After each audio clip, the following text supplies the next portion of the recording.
Hello বন্ধুরা, আবার চলে এলাম মনের কথা ইউটিউব চ্যানেলে মনের কথা বলতে।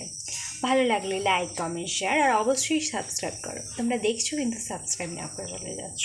Very good. আজ একটা গল্প।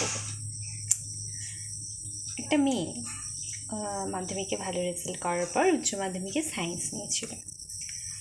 সব সাবজেক্ট ঠিক থাকা সত্ত্বেও ফিজিক্সে বারবার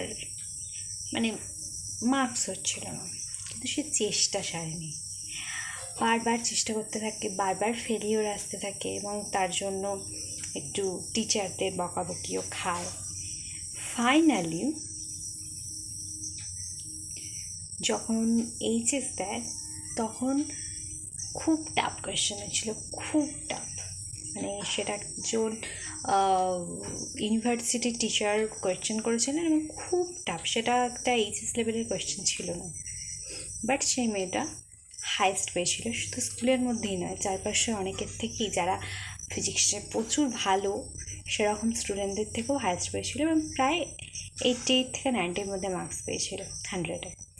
তো তাই বলি, হেরে যেও না, বারবার চেষ্টা করতে থাকো। কথাতেই আছে, try try try try again. একটা না একটা সময় তো সফলতা আসবেই, তাই না? যারা চেষ্টা করে তারা কোনোদিন হারে না। বাই।